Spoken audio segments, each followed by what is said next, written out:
चलिए आज बहुत ही बेसिक डिस्कशन मैं आप लोगों के साथ करने जा रहा हूं, meaning of debit and credit. ये दो वर्ड्स हमारी जिंदगी में कॉमर्स लेते के साथ ही जुड़ जाते हैं, बट इसका मतलब कॉमर्स खत्म होने तक हमें पता नहीं लगता। हम इनकी एक अलग ही दुनिया में चले जाते हैं। Debit what comes in, credit what goes out, debit all expenses, credit all incomes, debit the receiver, credit the giver, जिनको आप गोल्डन रूल्स के नाम से जानते हैं। बट क्या ये डेबिट एंड क्रेडिट के मीनिंग है? नो, ये डेबिट एंड क्रेडिट के रूल्स हैं, एक रटने का तरीका है। अगर मैं बड़े सिंपल वर्ड्स में बोलूं, आज हम समझते हैं कि डेबिट और क्रेडिट का मीनिंग क्या होता है और उसके बाद हम एक नई अकाउंटिंग डेवलप कर पाएंगे। आइए, सबसे पहले डेबिट की अगर मैं बात करूं तो डेबिट का मतलब होता है नॉर्मल इंग्लिश में that is owned. That is owned, जी हां, कोई भी चीज जिसपे आपका अधिकार है, जिसपे आपका राइट है, वो डेबिट है। ये मार्कर, इस पे मेरा राइट है, मैं कहूंगा इस मार्कर पे मेरा डेबिट है। अब आपको सुनने में बड़ा अजीब सा लग सकता है, but this a fact. Debit का मतलब होता है दैट इज ओन्ड, कोई भी चीज जिसपे आपका राइट है वो क्या है? डेबिट। क्रेडिट, क्रेडिट का मतलब होता है दैट इज लोन्ड, कोई भी चीज जो आपके लिए लोन है, कोई भी चीज जो आपके लिए लोन है, दैट इज क्रेडिट। मैंने 10,000 का लोन ले रखा है, या मैं कहूं मैंने 10,000 का क्रेडिट ले रखा है, एक ही बात है। तो डेबिट इज कोई भी चीज जिसपे आपका राइट है, क्रेडिट कोई भी चीज जो आपके लिए एक तरह से लोन है। अब इससे अकाउंटिंग हमारी कैसे डेवलप होती है, वन बाय वन हम उसकी बात करेंगे। ध्यान से सुनिए। आपने एक कॉन्सेप्ट सुना होगा, सेपरेट एंटिटी कॉन्सेप्ट। नहीं सुना कोई दिक्कत नहीं है, मेरे साथ सुनिए, जिसे आप बिजनेस एंटिटी कॉन्सेप्ट भी कहते हैं। क्या होता है सेपरेट एंटिटी कॉन्सेप्ट? कि business and owner of the business दोनों एक नहीं है। बिजनेस अलग है और ओनर अलग है। अगर आप ये कहते हैं कि आपने फीस चंदन सर को दी पढ़ने की, तो आप गलत है। आप ग्रूमिंग एजुकेशन एकेडमी में आ रहे हैं, आपने जो फीस दी है वो ग्रूमिंग एजुकेशन एकेडमी को दी है, चंदन सर को नहीं दी। चंदन सर तो वहां एक लेबर है। बिजनेस अलग है और बिजनेस ओनर अलग है। जो भी चीज आप बिजनेस के अंदर रिकॉर्ड करते हो वो बिजनेस के पॉइंट ऑफ व्यू से होती है, वो ओनर के पॉइंट ऑफ व्यू से रिकॉर्ड नहीं की जाती। Business and owners of the business are two separate entities and all the transactions are recorded from the business point of view, not from the owners point of view. अब इसका हम अपनी accounting में debit credit के साथ कैसे associate करते हैं? आइए, सबसे पहले एसेट। क्या होता है एसेट? अगर मैं सिंपल वर्ड्स में बोलूं तो एसेट का मतलब होता है एनीथिंग विच प्रोवाइड्स कैश और बेनिफिट्स। कोई भी चीज जो आपको या तो कैश प्रोवाइड करे या बेनिफिट्स प्रोवाइड करे, वो आपके लिए क्या होता है? एसेट। अब जैसे एग्जांपल के तौर पर एसी लगा हुआ है, फर्नीचर लगा हुआ है बिजनेस के अंदर। ग्रूमिंग एजुकेशन एकेडमी में फर्नीचर है। अब ये जो ग्रूमिंग एजुकेशन एकेडमी में फर्नीचर लगा हुआ है सारा का सारा, चाहे वो एसी है चाहे वो डेस्क्स हैं, तो अगर आप ये कहते हैं कि ये सब चंदन सर का है, गलत है। इन सब पे क्या चंदन सर का राइट है? नहीं, इन सब पे राइट है ग्रूमिंग एजुकेशन एकेडमी का। चंदन सर का इस पे कोई भी राइट नहीं है। तो बेसिकली बिजनेस के पास जितने भी एसेट्स होते हैं, कोई भी फिक्स्ड एसेट हो, चाहे बिल्डिंग हो, चाहे वो मशीनरी हो, चाहे वो फर्नीचर हो, जितने भी एसेट्स बिजनेस के पास होते हैं उस पे राइट बिजनेस का होता है या ओनर का होता है? उस पे राइट होता है बिजनेस का। और मैंने भी आपको बताया, जिस भी चीज पर बिजनेस का राइट होगा, जिस भी चीज पर बिजनेस का राइट होगा, बिजनेस उस चीज को अपने बुक्स में क्या करेगा, डेबिट करेगा, क्योंकि डेबिट का मतलब क्या होता है, दैट इज ओन्ड। तो बेसिकली आप खुद बताओ, एसेट्स जो हैं वो क्या होंगे बुक्स में, वो क्या होंगे, डेबिट होंगे। क्यों? क्योंकि एसेट्स पर बिजनेस का क्या होता है, राइट होता है। सेकंड, अगर हम बात करें लायबिलिटी की, भाई लायबिलिटी जो होती है, मतलब क्या होता है लायबिलिटी का, बड़े सिंपल वर्ड्स में अगर मैं बोलूं तो लायबिलिटी का मतलब होता है अमाउंट पेबल। वो अमाउंट जो मुझे पे करना है या बिजनेस को, बिजनेस को, वो अमाउंट जो आपके बिजनेस को पे करना है, वो आपके बिजनेस की क्या है, लायबिलिटी। सपोज रिलायंस है, आप क्या बोलोगे, अगर मैं कहूं रिलायंस कंपनी पे 10,000 करोड़ का लोन चल रहा है, तो वो लोन रिलायंस ने ले रखा है या मुकेश अंबानी ने ले रखा है? वो लोन ले रखा है रिलायंस ने, बिजनेस का लोन है, मुकेश अंबानी का लोन नहीं। चलिए सब कुछ छोड़िए, अभी आपने विजय माल्या सुना होगा, विजय माल्या केस, 10,000 करोड़ के आसपास की उनकी लायबिलिटी थी, तो वो लोन किसका है, विजय माल्या का या उनकी कंपनी किंगफिशर का? किंगफिशर का लोन है, वो विजय माल्या का लोन नहीं है। तो बेसिकली जो लायबिलिटी होती है वो ओनर की नहीं होती है, वो किसकी होती है, बिजनेस की। अगर मैं अपनी एकेडमी को आगे बढ़ाने के लिए 1 करोड़ रुपए का लोन बैंक से सैंक्शन करवाता हूं, तो वो लोन क्या मैंने लिया? नहीं, अकाउंट्स कहता है वो लोन किसने लिया, बिजनेस ने लिया, वो लोन बिजनेस का है। तो liability is the amount payable by whom, amount payable by here refers to business, by business.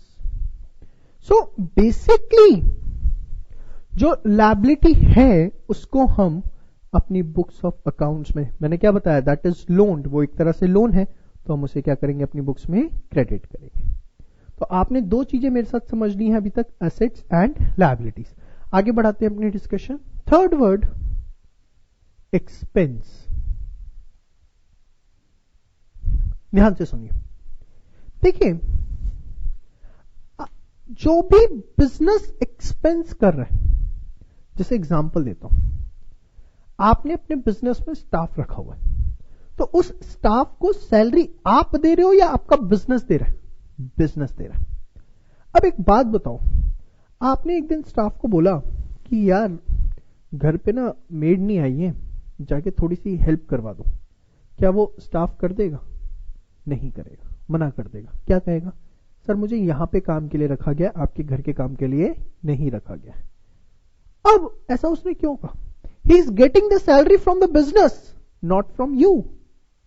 तो क्योंकि बिजनेस उसे सैलरी पे कर रहा है, तो उसकी सर्विसेज पर, उस एम्प्लॉय की सर्विसेज पर किसका राइट है? उस एम्प्लॉय की सर्विसेज पर राइट है बिजनेस का, ओनर का राइट नहीं है। और जिस भी चीज पर बिजनेस का राइट होता है, जिस भी चीज पर बिजनेस का राइट होता है, बिजनेस उसे अपनी बुक्स में क्या करता है? डेबिट करता है। तो basically whatever the expenses are incurred by the business, जो भी बिजनेस एक्सपेंसेस इनकर करता है, and the services which the business is getting from such expenses will be debited by the business in the books of accounts, क्योंकि उस पे business का soul right है, owner का उसमें कोई लेना देना नहीं है। So that's why all the expenses are debited, क्योंकि इनसे जो सर्विसेज मिलती हैं उस पे किसका राइट होता है? बिजनेस का। अब हम आते हैं इनकम्स पे। जो इनकम्स होती हैं वो बुक्स ऑफ अकाउंट्स में क्रेडिट होती हैं। क्यों होती हैं? ध्यान से देखिए भाई, ओनर कहता है भाई देख बिजनेस, मैं ओनर हूं और ये सपोज यहां पे बिजनेस जी है, मैं ओनर हूं, मैंने बिजनेस जी को कहा, ध्यान से सुनना, मैंने कहा बिजनेस जी मैंने आपको 10 लाख रुपए दिए, आप बदले में क्या दे रहे हो? बिजनेस ने कहा बाबूजी 10 लाख रुपए दिए आपने, तो उस 10 लाख से मैं जो भी कमाऊंगा उस पे आप ही का तो अधिकार है। तो मैंने उसको कहा मानता है ना, जो भी उस 10 लाख से कमाएगा उस पे मेरा अधिकार है। बिजनेस ने कहा हाँ बाबूजी मानता हूं।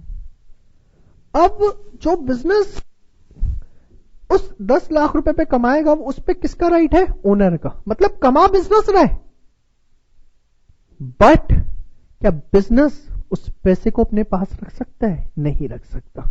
वो जो बिजनेस कमा रहे हैं वो कमाकर सारा का सारा पैसा बिजनेस को वापस करना है ओनर को। वो पैसा कमा तो बिजनेस रहा है, बट वो पैसा कमाकर बिजनेस ने वापस करना है किसको? ओनर को। वो ओनर का पैसा है। अरे आपने इतनी अच्छी लाइन पढ़ी हुई है अपनी बिजनेस स्टडीज के अंदर, profit is the reward for risk taking. जब ओनर बिजनेस में पैसा लगाता है तो वो एक रिस्क लेता है, और उस रिस्क का जो रिवॉर्ड होता है वही तो क्या होता है? प्रॉफिट। तो जो भी बिजनेस कमा रहा है उसे कमाकर वो अपनी जेब में नहीं डाल सकता। वो सारा का सारा पैसा उसको देना है। किसको देना है? ओनर को देना है।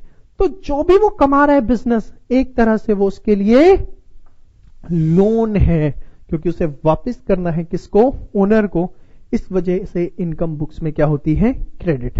तो आपने मेरे साथ बड़ी ही सिंपल चीज समझी कि what is the meaning of debit and credit, और क्यों असेट हम डेबिट करते हैं, क्यों लायबिलिटी क्रेडिट करते हैं, क्यों एक्सपेंसेस डेबिट करते हैं, और क्यों हम इनकम्स को क्रेडिट करते हैं। ये जेन्युइन रीजंस हैं कि why assets are debited, liabilities are credited, expenses are debited and incomes are credited। तो इसके साथ एक छोटी सी डिस्कशन हम और कर लेते हैं यहां पर, एक्सपेंस वर्सेस एक्सपेंडिचर। आपने ये वो दो वर्ड्स बहुत ज्यादा सुने होंगे। आज हम समझते हैं जरा दोनों में डिफरेंस क्या होता है। समझिए, देखिए एक्सपेंस का मतलब क्या होता है। एक्सपेंस और एक्सपेंडिचर दोनों में ही हम खर्चे करते हैं, amount spent. But expense is the amount spent from which benefits will come for certain period of time, and expenditure is the amount spent from which benefits will come but for uncertain period of time. Let us take an example. अगर आप अपने staff को 1 महीने की salary दोगे तो वो कितने महीने काम करेगा? 1 महीने। आपने अपने स्टाफ को 6 महीने की सैलरी दी, कितना काम करेगा? 6 महीने। तो आपने खर्चा किया और आपको पता है कि कब तक बेनिफिट मिलेगा, तो वो क्या है? एक्सपेंस। आपने एडवर्टीजमेंट करी, कोई अगर आप एडवर्टीजमेंट करते हो तो कोई सर्टेनिटी है कि उससे बेनिफिट कब तक मिलेगा? कोई सर्टेनिटी नहीं। अब बिल्डिंग परचेज करो, फर्नीचर परचेज करो, एसी परचेज करो, आपको पता है वो कब तक चलेगा? कोई सर्टेनिटी नहीं। तो जब आप ऐसा कोई खर्चा कर रहे हो जिसमें आपको ये नहीं पता कि बेनिफिट कब तक मिलेगा, it will be termed as expenditure. Benefit दोनों में मिलेगा, बट इसमें benefit certain period of time के लिए जो आपको पता है, बट एक्सपेंडिचर में benefit uncertain period of time के लिए है जो आपको नहीं पता। चलिए बच्चों, आज हम स्टार्ट करने जा रहे हैं जर्नल एंट्रीज। बहुत ही सिंपल होती है, और बिलीव मी, इस पे आपकी कमांड आ गई तो पूरे अकाउंट्स पे कमांड आ गई। देखिए, जर्नल एंट्री करने का तरीका क्या होता है। देखो, कोई भी ट्रांजैक्शन आपके सामने अगर है तो उस ट्रांजैक्शन के अंदर बेसिकली हमें 2 एस्पेक्ट्स फाइंड आउट करने हैं। एक होगा डेबिट और दूसरा होगा credit. One will be debit and another will be what? Credit. ये 2 एस्पेक्ट्स हमें उसके अंदर फाइंड आउट करने हैं। अब हमने अभी तक देख लिया कि असेट्स अगर बढ़ेंगे तो डेबिट, कम होंगे तो क्रेडिट। लायबिलिटी अगर बढ़ेगी तो क्रेडिट, कम होगी तो डेबिट। एक्सपेंसेस हमारे जो हैं वो क्या होते हैं? डेबिट। और इनकम जो है हमारी वो क्या होती है? क्रेडिट। ये हमने अभी तक देख लिया। अब बड़े रिलैक्स होके जो मैं आपको सिखा रहा हूं उसे आप समझिए, कोई दिक्कत नहीं आएगी। चलिए कुछ ट्रांजैक्शंस लेते हैं। सबसे पहले जैसे पेड सैलरी रुपीज 10,000, 10,000 रुपये हमने सैलरी पे करी। ठीक है, आपको हर ट्रांजैक्शन में 2 एस्पेक्ट निकालने, कोई जल्दीबाजी नहीं है, आराम से रिलैक्स होकर हम सब चीज करेंगे। देखो, सबसे पहले सैलरी, सैलरी क्या होता है, एक्सपेंस होता है, यस और नो, एंड एक्सपेंस जो है वो क्या होते हैं, डेबिट होते हैं, यस और नो। अब आपने पे करा, पे करने से कैन आई से कि हमारा जो कैश है वो कम हो गया, कैश कम हो गया मतलब हमारे असेट जो है वो क्या हो गए, कम हो गए, और असेट कम हो गए तो हम उसको क्या करेंगे, क्रेडिट करेंगे।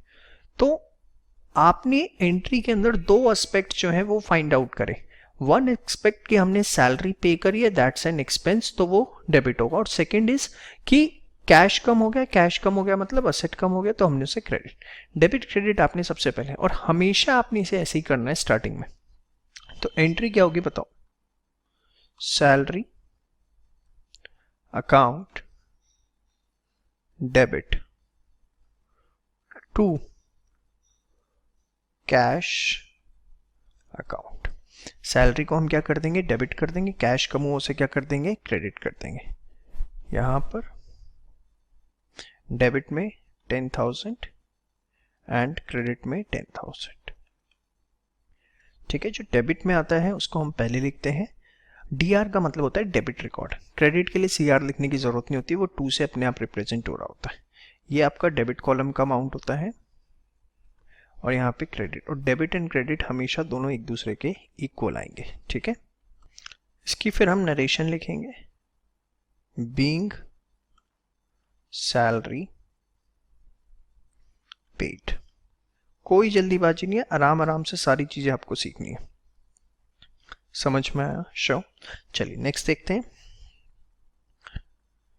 Rent paid ₹20,000।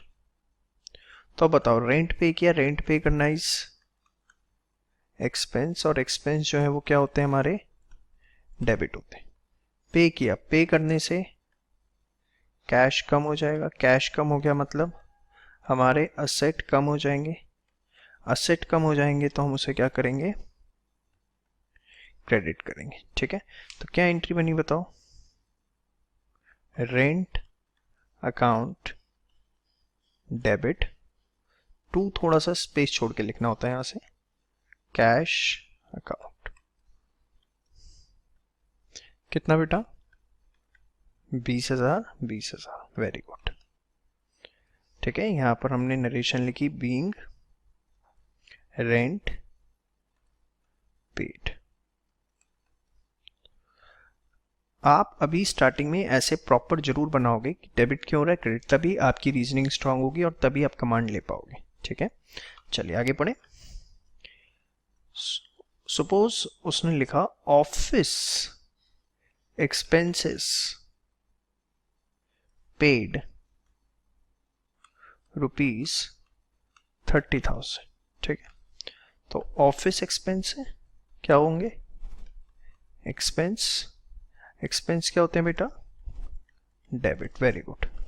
पे करे, पे करे मतलब कैश कम हो गया, असेट कम हो गए, क्या करेंगे, क्रेडिट। तो एंट्री क्या होगी बताओ, office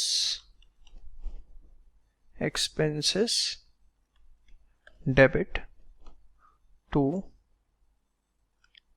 cash account, 30,000, 30,000 being office expenses paid, हमने ऑफिस एक्सपेंसेस पे कर दी। होपफुली आपको मेरी बातें सारी समझ में आ रही हैं, कोई इसमें डाउट नहीं है। चलो और देखें, आराम से सारे एक्सपेंसेस देख लेते हैं। इलेक्ट्रिसिटी बिल भी आता है कई बार ऑफिस में, आएगा ही obviously. So electricity bill paid ₹30,000। Electricity bill pay किया हमने 30,000, तो इलेक्ट्रिसिटी बिल पे करना भी क्या है बेटा, वेरी गुड, एक्सपेंस। एक्सपेंस क्या होते हैं, डेबिट होते हैं। पे करे हमने, पे करने से क्या होगा बताओ, कैश कम, कैश कम मतलब असेट कम, असेट कम मतलब क्रेडिट। तो क्या एंट्री बनेगी, electricity bill account debit to cash account 30,000 30,000, ठीक है। Being electricity bill paid, being electricity bill paid. तो होपफुली ये चारों एंट्रीज जो मैंने आपको करवाई हैं इसमें आपको किसी भी तरीके का कोई डाउट नहीं है, चारों आपको क्लियर है। हमने चारों में भी देखा एक्सपेंस और बेसिकली पेमेंट करी तो कैश कम हो गया, असेट कम हो गया। पक्का क्लियर है यहाँ तक? कोई डाउट इसके अंदर? श्योर। चलिए आगे बात करें। हाँ गुड। अब मैं आपको एंट्रीज बताने जा रहा हूं गुड्स परचेज की। देखो गुड्स क्या होते हैं जिसके अंदर हम अपने बिजनेस में डे टू डे बेसिस पे डील करते हैं, जो हमारा स्टॉक होता है। जैसे बुक की शॉप है तो बुक की शॉप में बुक्स जो हैं वो बेसिकली क्या है, गुड्स हैं। फर्नीचर की शॉप है तो वो फर्नीचर में डील करते हैं तो फर्नीचर उनके लिए क्या है, गुड्स। गुड्स क्या होते हैं, in which business deal, in which business deals, ठीक है, on daily basis, day to day basis, वो बात की बात है, ठीक है। तो गुड्स क्या है, इन विच बिजनेस डील्स, चलो on day to day basis लिख लो।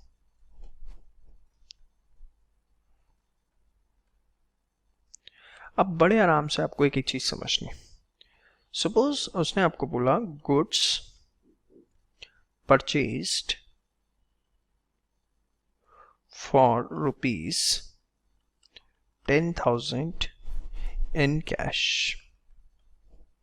10,000 रुपए के हमने गुड्स परचेज करे कैश में। अगर आप अपने बिजनेस का स्टॉक खरीद रहे हो, परचेज कर रहे हो, तो वो आपके लिए होता है एक्सपेंस। क्या होता है वो आपके लिए, एक्सपेंस। गुड। एक्सपेंसेस को क्या करते हैं बेटा, डेबिट करते हैं। रुपीज 10,000 इन कैश, तो इससे जो है हमारा कैश कम हो जाएगा। कैश कम हो गया मतलब असेट कम हो जाएंगे। असेट कम हो गया तो क्या करेंगे, क्रेडिट करेंगे। हाँ या ना, पक्का शो। तो अब ध्यान से देखो, गुड्स परचेज करना वॉज एक्सपेंस, डेबिट के, कैश कम हो गया, असेट कम हो गया, क्रेडिट। गुड्स परचेज जब करते हैं तो हम उसको लिखते हैं परचेज अकाउंट। क्या लिखते हैं, परचेज अकाउंट, डेबिट। और कैश हमारा कम हो गया तो टू कैश अकाउंट। कितने से, 10,000 10,000। तो बीइंग गुड्स परचेज्ड। समझ में आया आपको? कोई डाउट इसके अंदर? श्योर, क्लियर है। चलिए अगर वो नोट करिए फर्स्ट, आपको वो बोले goods purchased for rupees 10,000 in cash from Ram. नाम भी बता दिया कि किससे खरीदा, पहले वाले में नाम नहीं बताया था। तो अगर कैश में परचेज करें और नाम पता है तो कोई फर्क नहीं पड़ता, उससे सेम एंट्री होगी। ये क्या है, गुड्स परचेज करना, एक्सपेंस है। एक्सपेंसेस क्या होते हैं, डेबिट होते हैं। इससे क्या होगा, आपका कैश कम हो जाएगा। कैश कम हो गया तो आपके असेट्स कम हो जाएंगे। असेट्स कम हो गए तो क्रेडिट। नाम से कोई फर्क नहीं पड़ता अगर कैश में आपने परचेज करें तो entry will remain same, purchase account debit to cash account. कितने से, 10,000 10,000। Wonderful job. Being goods purchased. तो चाहे नाम लिखा हुआ है जिससे खरीदे हैं या नहीं लिखा हुआ, हमें उससे कोई फर्क नहीं पड़ता। होपफुली आपको ये बात मेरी क्लियर है। श्योर। चलिए, लेकिन सपोज इसमें वो आपको बोल देता गुड्स परचेज्ड ऑन क्रेडिट ₹30,000, उधार पर हमने 30,000 के माल खरीदा। तो बेटा गुड्स परचेज करे वो तो हमें समझ में आता है कि वो हमारे लिए एक्सपेंस है, और एक्सपेंस जो है वो क्या होते हैं, डेबिट होते हैं। ठीक है। ऑन क्रेडिट, उधार पे खरीदे 30,000। अगर हम किसी से उधार पर माल खरीदते हैं तो वो हमारे लिए बन जाते हैं क्रेडिटर। क्या बन जाते हैं, क्रेडिटर। क्रेडिटर कौन होता है, from whom goods are purchased on credit। जिससे हम गुड्स उधार पे परचेज करते हैं वो क्रेडिटर होता है। ये एक तरह से हमारी लायबिलिटी है। क्यों लायबिलिटी है, क्योंकि हमें उसको ये अमाउंट पे करना है। पे नहीं किया ना, अभी पे करना है, इसलिए हमारे लिए लायबिलिटी होती है। समझ में आ रहा है? Sure, very good. तो उधार पे खरीदा 30,000 रुपए, तो ये हमारे लिए क्रेडिटर है। क्रेडिटर, उधार पे खरीदा माल, क्रेडिटर बढ़ गए, लायबिलिटी हमारी बढ़ गई। लायबिलिटी बढ़ गई तो क्या करेंगे, इसे हम क्रेडिट करेंगे। Very good. तो एंट्री क्या होगी, purchase account debit to creditor account. कितने से, 30,000 से। क्रेडिटर क्यों आया, क्योंकि हमने गुड्स उधार पे खरीदे। कैश पे खरीदे होते तो बात अलग थी, वो हम ऑलरेडी देख चुके हैं। ठीक है। तो हमने यहाँ नरेशन लिखी, being goods purchased on credit, हमने उधार पर माल खरीदा। समझ में आया? श्योर, क्लियर है बात आपको? किसी तरह का कोई डाउट तो नहीं है? Very good. चलिए, इसी में अगर हमें ऐसे दे देता, goods purchased on credit from Ram ₹30,000। 30,000 रुपए के हमने गुड्स उधार पे खरीदे, किससे, राम से। तो गुड्स परचेज क्या होता है, एक्सपेंस। क्या होगा ये, डेबिट। अब देखो, उधार पे खरीदे राम से, हमें पता है हमारे क्रेडिटर बढ़ गए,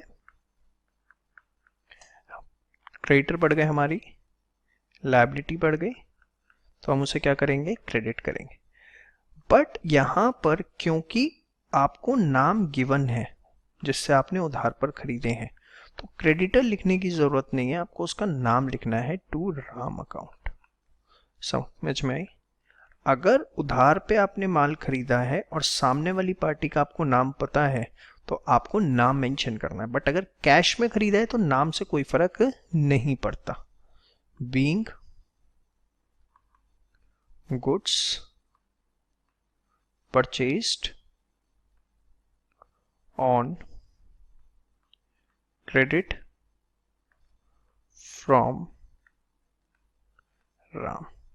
समझ में आया? श्योर। तो ये बात आपको ध्यान रखनी है, नेम गिवन है और आपने कैश परचेजेस करी है तो कोई उसकी रेलिवेंसी नहीं है। बट अगर आपने क्रेडिट परचेज करी है और नेम गिवन है तो मेंशन नेम। ठीक है, यहां पे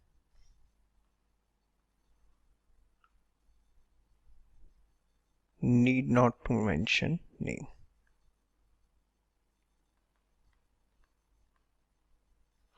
ये बात आपको ध्यान रखनी। तो गुड्स से रिलेटेड 4 एंट्रीज हो सकती थी, वो मैंने आपको चारों की चारों बता दी। होपफुली इसमें आपको कोई डाउट नहीं। फटाफट एक बार आप इसको जो है फटाफट रिवाइज कर लीजिए आगे बढ़ने से पहले। यहां तक सारा का सारा अच्छे से आप लोग एक बार रिवाइज करिए। हो गया रिवाइज? पक्का? चलो अब आगे बढ़ते हैं। गुड्स सोल्ड, किसकी बात करने जा रहे हैं हम? गुड्स सोल्ड की। बड़े रिलैक्स होके, goods sold for cash rupees 10,000। 10,000 रुपए के गुड्स हमने कैश में बेचे। आपने सेल करे, सेल करने से क्या आएगी? इनकम आएगी। वो इनकम क्या होगी? क्रेडिट। सेल करते हैं ना बेटा, सेल करना इज इनकम। इनकम क्या होती है? क्रेडिट, हमें पता है। कैश आएगा भाई, माल बेचा है तो कैश आएगा ना। कैश आएगा मतलब असेट बढ़ जाएंगे, असेट बढ़ेंगे तो क्या करेंगे? डेबिट करेंगे। तो क्या एंट्री बनी बताओ फटाफट? Cash account debit to sales account. कितने से? 10,000 being goods sold in cash। ठीक है, कोई डाउट इसके अंदर? पक्का नहीं है ना? Very good. चलिए अब इसी में अगर वो हमें नाम भी मेंशन कर देता, goods sold for cash rupees 20,000 to Ram. Ram को हमने 20,000 रुपए के गुड्स कैश में सोल्ड करे। ठीक है, ये उसने आपको बता दी। तो नाम भी बता दे, कोई फर्क नहीं पड़ता। जैसे परचेज में नहीं पड़ा था अगर कैश में, तो सेम वे सेल में भी नहीं पड़ता। तो गुड सोल्ड करे, इनकम है, क्रेडिट होगी। कैश आएगा, कैश आएगा मतलब असेट बढ़ गए तो क्या हो गया? डेबिट हो गया। ठीक है, तो क्या एंट्री बनी? Cash account debit to sales account.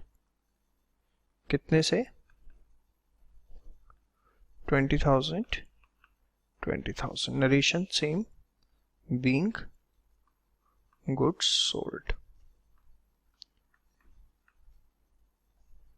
Narration से कोई इतना फर्क नहीं पड़ता। तो इसमें भी अगर कैश सेल है और नाम मेंशन है तो कोई फर्क नहीं पड़ता, आपको कैश ही लेना है। But suppose goods sold on credit to Ram rupees 30,000। 30,000 रुपए के गुड्स हमने राम को उधार पे बेचे। पहली बात, गुड्स हमने सोल्ड करें, गुड्स सोल्ड करना is what? Generating the income. Income आएगी, इनकम को हम क्या करते हैं? क्रेडिट। अब हमने उधार पर बेचे हैं राम को, तो अगर हम किसी को माल उधार पे बेचते हैं तो वो हमारा बन जाता है डेटर। बी साइलेंट है, डेटर। डेब्टर मत बोलना, डेटर। डेटर कौन होता है? To whom goods are sold on credit. To whom goods are sold on credit. जिसको हम उधार पर माल बेचते हैं उसको हम क्या बोल सकते हैं? डेटर। इससे हमें फ्यूचर में पैसे मिलने हैं, अमाउंट टू बी रिसीव है। फ्यूचर में अमाउंट पैसा मिलेगा ना, तो इसीलिए डेटर जो है हमारे लिए क्या होता है? असेट होता है। क्या होता है? असेट। तो अगर हमने किसी को उधार पे माल बेचा बेटा तो वो हमारे लिए क्या है? डेटर है। समझ में आया? डेटर हमारे बढ़ गए तो इसका मतलब हमारे असेट्स जो है वो बढ़ गए। असेट्स बढ़ गए तो हम उसे क्या करेंगे? डेबिट करेंगे। तो एंट्री क्या बनी हमारी? अब देखो नाम गिवन है तो नाम लिखेंगे, Ram account debit to sales account, कितना 30,000 रुपीज एंड 30,000 रुपीज। अगर ये नाम राम का गिवन नहीं होता तो क्या लिखते, डेटर लिखते, being goods sold on credit to Ram. ठीक है, समझ में आ गया आपको? शो मैं एक ले लेता हूं, इसमें नाम नहीं लिखता मैं, गुड्स सोल्ड ऑन क्रेडिट ₹25,000, उधार पे हमने 25,000 रुपए के गुड्स बेचे, तो यहाँ गुड्स सोल्ड करे, this is what income. Income जो है वो हमारी क्या होगी, क्रेडिट होगी। अब उधार पे माल बेचा, ये हमारे डेटर्स हैं, बढ़ गए, डेटर्स बढ़ गए मतलब हमारे असेट बढ़ गए, असेट बढ़ गए तो हम इसे क्या करेंगे, डेबिट करेंगे। ठीक है, तो what will be the entry, debtor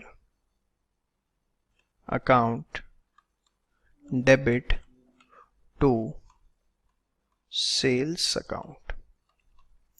क्योंकि यहां पे हमें नाम नहीं पता था तो इसलिए हमने क्या वर्ड यूज किया है, डेटर। डेटर कौन होता है, जिससे हम उधार पे माल बेचते हैं। Very good, being goods sold on credit. समझ में आई बात? श्योर, क्लियर है?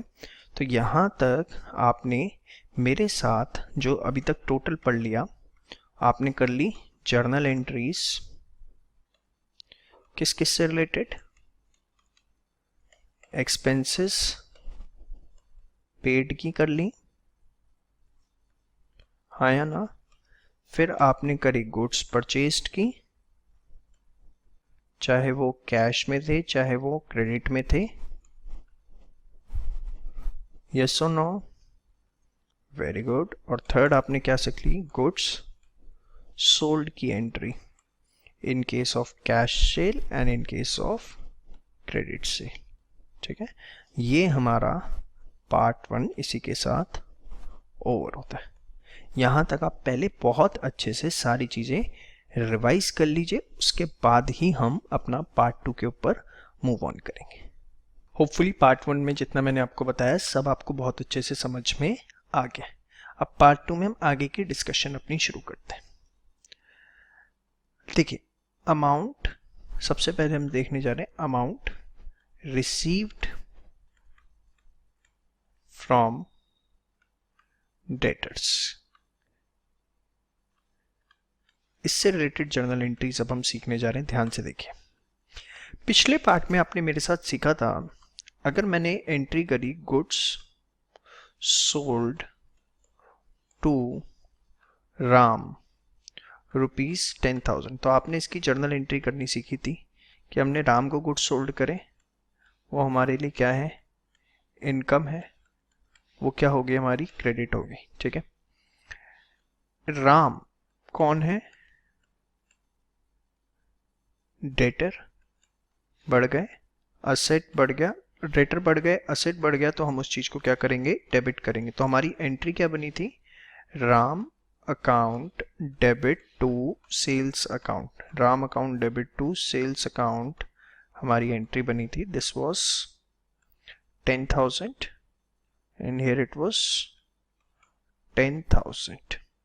यही हमने किया था, being goods sold to Ram. याद है? पक्का? अब सपोज आपको वो बोलता है राम पेड ₹10,000। राम ने, जिसको हमने उधार पे माल बेचा था 10,000 रुपए का, उसने पेमेंट कर दी। नेक्स्ट उसने बोला राम पेड ₹10,000, 10,000 रुपए दिए। तो एक बात बताओ, 10,000 रुपए उसने राम ने दिए तो हमारा कैश बढ़ गया, हाँ या ना? कैश बढ़ गया हमारा, तो हमारे असेट्स बढ़ गए, असेट्स बढ़ गए तो हम उसे क्या करेंगे, डेबिट करेंगे। किसने पे किया? राम ने। राम कौन था? डेटर। भाई राम कौन था बेटा? डेटर था ना। तो राम ने पेमेंट कर दिया कर, तो हमारे जो डेटर थे वो क्या हो गए? कम हो गए। डेटर कम हो गए मतलब असेट कम। राम ने पेमेंट कर दी, खत्म हो गया। जब उधार लिया था तो वो डेटर बना था, अब उसने पेमेंट कर दी तो हमारे डेटर कम हो गए, असेट कम होगा। असेट कम होते हैं तो हम क्या करते हैं? क्रेडिट। तो एंट्री क्या बनेगी? Cash account debit to Ram account 10,000 10,000 being cash paid by Ram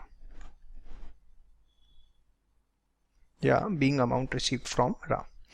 समझ में है आपको? तो जिसको आपने उधार पे माल बेचा था, डेटर को, अगर डेटर पेमेंट करते हैं तो एंट्री क्या होती है?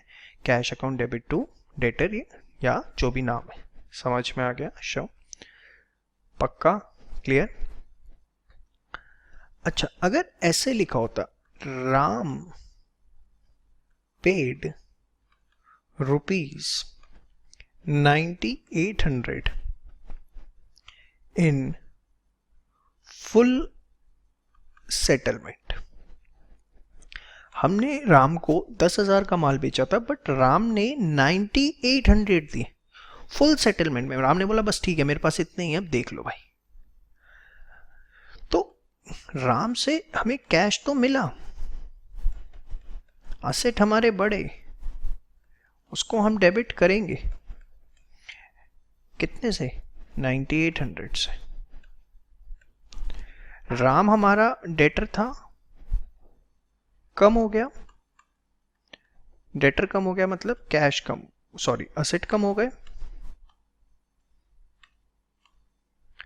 असेट कम हो गए तो हम उसे क्रेडिट करेंगे।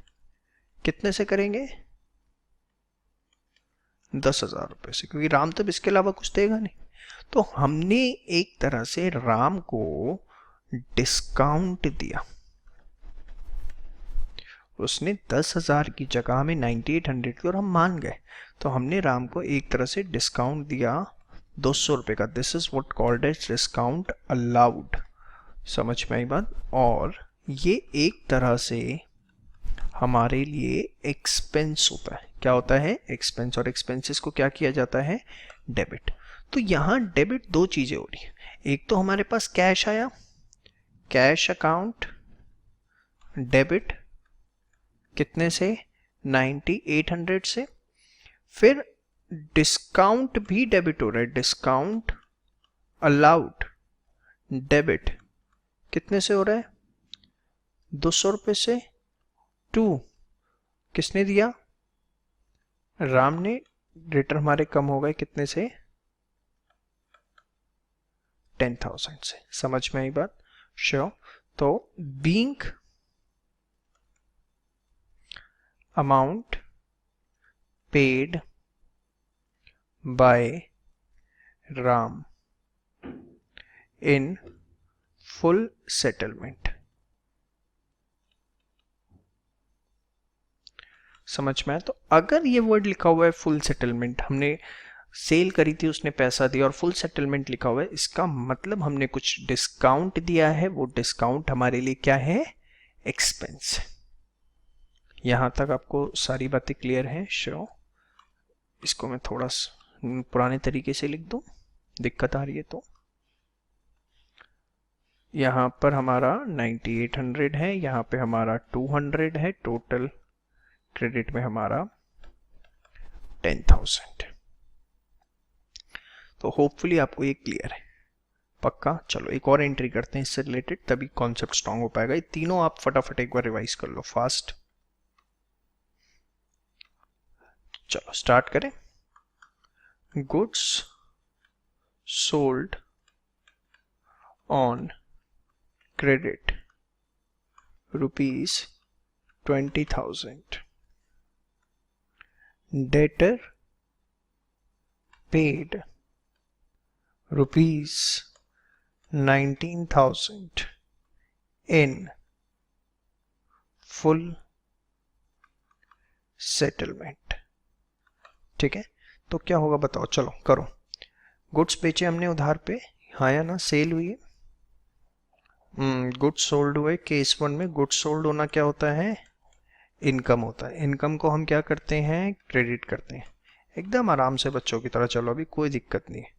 हमने उधार पे बेचे तो हमारा डेटर आ गया, डेटर बढ़ गए मतलब हमारे असेट बढ़ गए, तो हम उसे क्या करते हैं, डेबिट करते हैं। तो पहले उसमें हमारी एंट्री क्या होगी, debtor account debit to sales account. कितने से, 20,000 being goods sold on credit, being goods sold on credit. ठीक है, उसके बाद ये तो हमारी फर्स्ट उसकी एंट्री हो गई। फिर सेकंड में क्या बोले, डेटर पेड 19,000 इन फुल सेटलमेंट। डेटर ने 19,000 रुपये दिए फुल सेटलमेंट में। तो उससे होगा क्या बताओ, हमारे जो डेटर हैं वो कम हो जाएंगे, मतलब हमारे असेट कम हो जाएंगे। ठीक है, तो हम उसे क्या करेंगे, क्रेडिट। कितने से करेंगे, 20,000 रुपये से।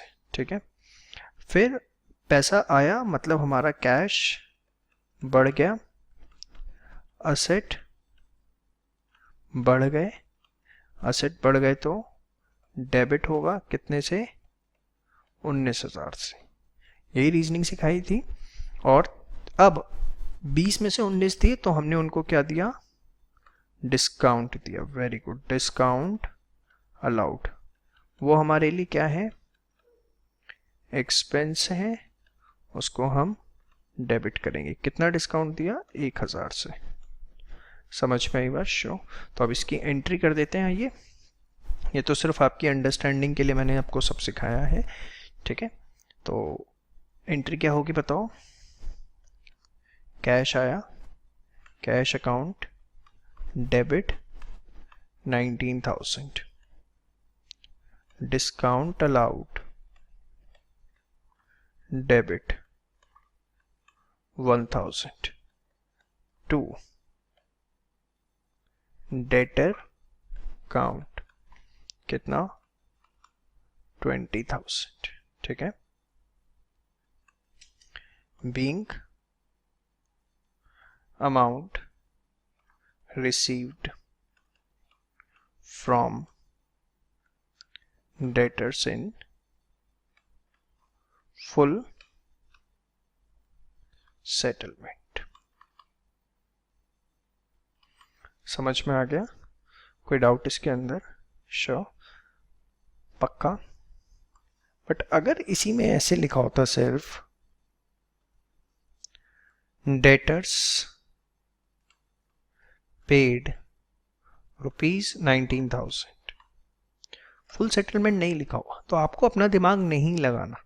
लिखा हुआ है फुल सेटलमेंट, यहां लिखा हुआ था, यहां नहीं लिखा हुआ फुल सेटलमेंट, तो सिंपल एकदम, डेटर ने पे किया, डेटर कम असेट कम, 19,000 रुपये का कैश बढ़ गया, असेट बढ़ गए, तो ये डेबिट, ये क्रेडिट। क्या एंट्री होगी, cash account debit to debtors. कितने से होगी बेटा, 19,000। ठीक है, इसमें फुल सेटलमेंट नहीं लिखा हुआ, अपना दिमाग नहीं लगाना, आप 19,000 रुपये लो। डिस्काउंट तभी आएगा जब क्वेश्चन में फुल सेटलमेंट लिखा हो। Being amount received from debtors. ठीक है, बाकी 1,000 रुपये ले लेंगे फ्यूचर में जब आएगा। समझ में आए, तो डिस्काउंट तभी आएगा जब क्वेश्चन के अंदर फुल सेटलमेंट हो। पक्का? होपफुली यहाँ तक आपको मेरी सारी बातें जो हैं वो अच्छे से समझ में आ चुकी हैं कि अमाउंट रिसीव होगा डेटर से तो हमें क्या एंट्री करनी है।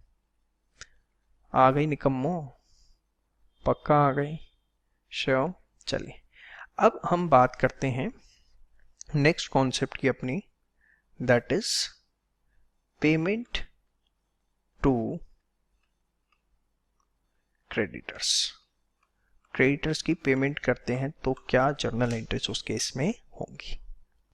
देखिए हमने बेसिकली पिछले पार्ट में क्रेडिट परचेजेस की एंट्री देखी थी, जैसे goods purchased on credit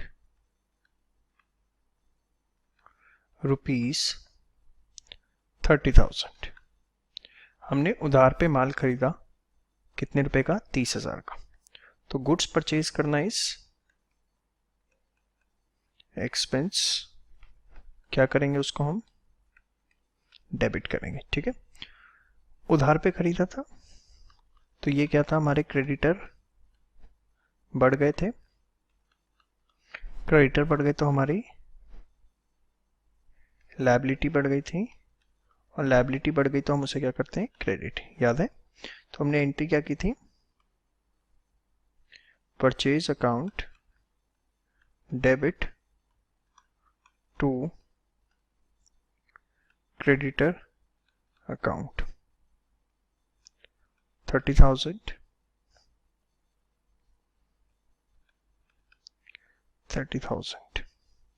being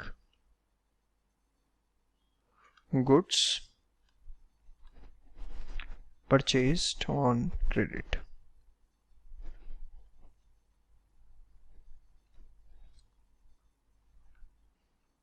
On credit. अब अगर हम क्रेडिटर को पेमेंट कर रहे हैं, जैसे मैंने लिखा पेड टू क्रेडिटर ₹30,000, हमने अपने क्रेडिटर को पेमेंट करी। ठीक है, तो बेटा एक बात बताओ, पेमेंट करी, पेमेंट करने से कैश हमारा कम हो गया, असेट हमारा कम हो गया। रीजनिंग जरूर लिखनी है स्टार्टिंग में जब तक मैं लिख रहा हूँ, फिर एक बार आप मास्टर बन गए फिर आप दिमाग में ही सोचना, कैश कम असेट कम तो क्या हो जाएगा? क्रेडिट। क्रेडिटर हमारे इससे, अब मैंने क्रेडिटर को अपने पेमेंट कर दी तो मेरे क्रेडिटर जो हैं वो कम हो गए। पेमेंट कर दी ना, क्रेडिटर कम हो गए तो लायबिलिटी कम हो गई, लायबिलिटी कम हो गई तो क्या करेंगे? डेबिट करेंगे। याद है? लायबिलिटी कम होती है तो क्या करते हैं हम? डेबिट। तो क्या एंट्री बनेगी बताओ? Creditor account debit to cash account. कितना? 30,000 being amount paid to creditors। हमने क्रेडिटर्स को अमाउंट पे किया कितना? 30,000 रुपए। समझ में आ गया आपको? श्योर? तो बहुत सिंपल, जो हमने परचेज की थी उसकी पेमेंट करी तो हमारी लायबिलिटी कम हो गई, लायबिलिटी कम एज वेल एज असेट कम। बट अगर इसी में लिखा होता suppose goods purchased from Shyam ₹5,000 on credit. Credit पे हमने श्याम से गुड्स परचेज करे तो क्या एंट्री करते हैं? परचेज काउंट, परचेज है, परचेज क्या होता है? एक्सपेंस, एक्सपेंस को क्या करते हैं हम? डेबिट। श्याम, श्याम कौन है? क्रेडिटर, क्रेडिटर उधार पे खरीदा है, लायबिलिटी बढ़ गई तो क्या करते बेटा? क्रेडिट। क्या एंट्री होती? Purchase account debit to Shyam account, कितने से? 5,000 5,000, यही होता। Being goods purchased on credit.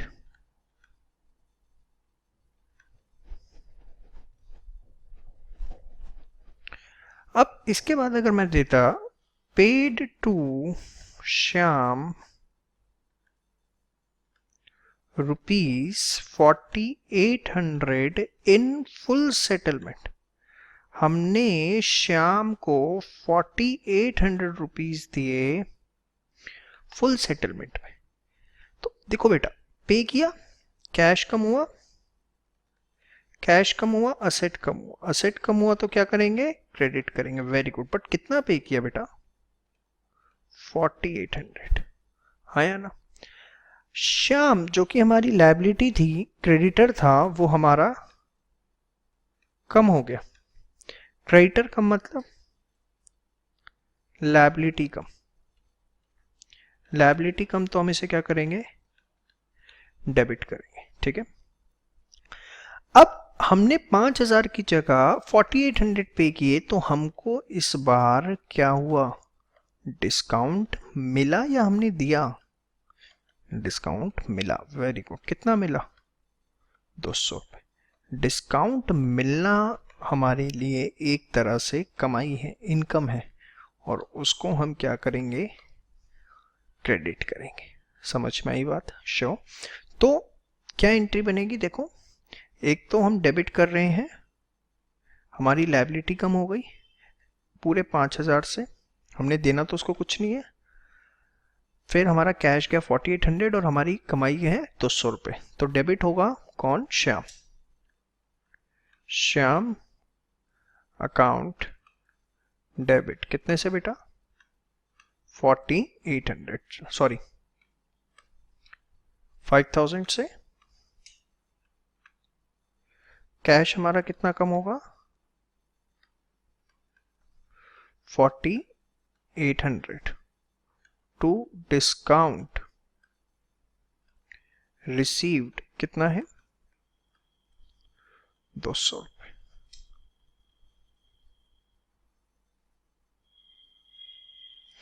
Being discount, sorry इसको ऐसे मत लिखो, इसको लिखो being amount paid to Shyam and discount received. ठीक है। तो ये आपने देखा कि अगर हम कम पेमेंट कर रहे हैं तो कैसे हमें एंट्री करनी। बट इसके लिए याद रहे क्या लिखा होना चाहिए? इन फुल सेटलमेंट। अगर ये नहीं लिखा हुआ तो हमें अपने आप से नहीं मान। सपोज ऐसे लिखा होता, goods purchased on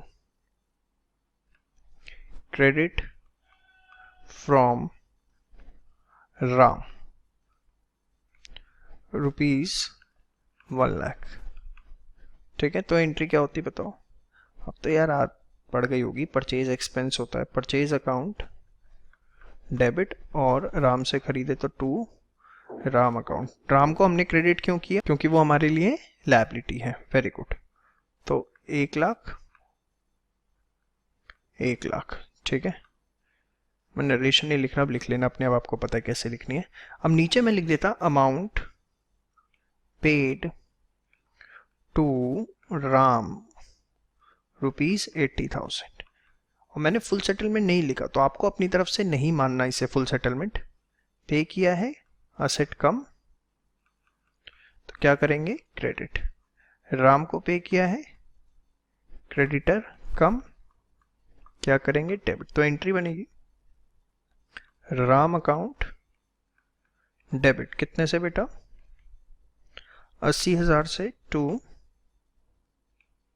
cash account कितने से?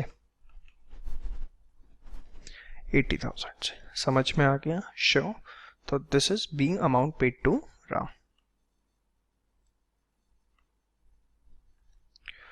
तो होपफुली यहाँ तक आपको सब कुछ क्लियर है कि अगर हम अमाउंट रिसीव करते हैं तो क्या होगा, पूरा करते हैं तो, डिस्काउंट में करते हैं तो, डिस्काउंट अलाउ करते हैं तो, और अगर पे करते हैं, पूरा पे किया तो कैसे, और हमें डिस्काउंट मिला तो उसकी ट्रीटमेंट क्या होगी। यहाँ तक आपको किसी भी तरीके का कोई डाउट नहीं आना चाहिए दिमाग में।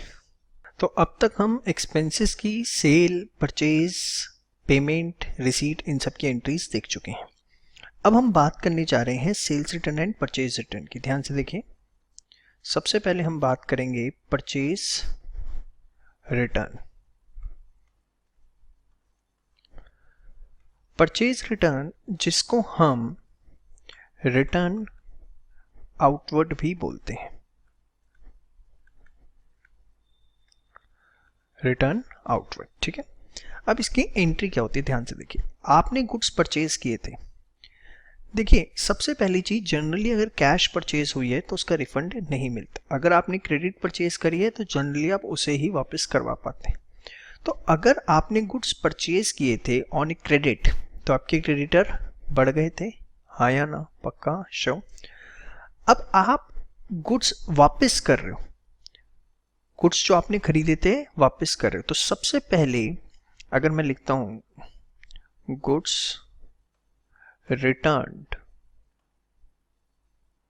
to हरी ₹10,000, तो आपने हरी को माल वापस किया, तो हरी जो आपका क्रेडिटर था, जब आपने उसे पैसे वापस कर दिए तो आपका क्रेडिटर भी क्या हो गया, कम हो गया।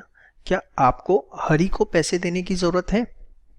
भाई जब मैं हरी से परचेज करके लाया था, जब मैंने किए गुड्स परचेज्ड फ्रॉम हरी, तो बताओ मैंने क्या एंट्री करी होगी, परचेज अकाउंट डेबिट टू हरी, यही एंट्री की होगी, हाँ या ना? अब हरी उस समय मेरे लिए क्रेडिटर था, मैंने पेमेंट करनी थी, अब मैंने माल ही वापस कर दिया तो मेरी क्रेडिटर क्या हो गए, कम हो गए। क्रेडिटर कम हो गए मतलब मेरी लायबिलिटी जो है वो कम हो गई। लायबिलिटी कम हो गई तो उसको हम क्या करेंगे, डेबिट करेंगे, ठीक है। गुड्स रिटर्न किया आपने, गुड्स रिटर्न किए, तो देखो जब आपने परचेज किए थे, परचेज वाज एक्सपेंस, परचेज क्या था, एक्सपेंस। अब यहां पर वो एक्सपेंस आपके क्या हो गए, कम हो गए। जब एक्सपेंस होते हैं तो डेबिट, एक्सपेंस कम हो रहे हैं तो क्या करेंगे, क्रेडिट, ठीक है। तो एंट्री हमारी क्या बनेगी बताओ, Hari account debit 10,000 to purchase return. Purchase return लिखो या रिटर्न आउटवर्ड लिखो, कोई फर्क नहीं पड़ता, एक ही बात है। टू परचेज रिटर्न कितना, 10,000 being goods returned to हरी, ठीक है। तो गुड्स रिटर्न की एंट्री क्या होती है अगर हमने गुड्स रिटर्न किए हैं, creditor account debit to purchase return. समझ में आ गया? श्योर। चलिए आगे बढ़ते हैं। अगर सेल्स रिटर्न है, मतलब हमने किसी को माल बेचा था, उसने हमें माल वापस कर दिया, तो इसे हम रिटर्न इनवर्ड बोलेंगे। क्या बोलेंगे, रिटर्न इनवर्ड। आपने सेल किया था, माल वापस आ रहा है, वापस आ रहा है तो इनवर्ड, ठीक है। वहां आपने परचेज किया था, आप वापस कर रहे थे, तो इसलिए आउटवर्ड, आउटवर्ड मतलब जा रहा है, इसका मतलब इनवर्ड का आ रहा है, ठीक है। अब सेल्स रिटर्न होती है तो सबसे पहले आपने किसी को माल बेचा था, उसने माल वापस कर दिया, तो आपके डेटर कम हो जाएंगे। डेटर कम तो असेट कम, असेट कम तो आप उसे क्या करेंगे, क्रेडिट। समझ में आया। सेकेंडली आपने सेल करी थी तो इनकम हुई थी, अब सेल्स रिटर्न है तो आपकी इनकम कम हो गई, इनकम कम हो गई तो डेबिट। तो एंट्री क्या बनेगी सेल्स रिटर्न की, बताओ। सेल्स रिटर्न या return inward debit to debtor account. समझ में आया। जैसे कि अगर मैं आपको बोलूं गुड्स रिटर्न्ड बाय श्याम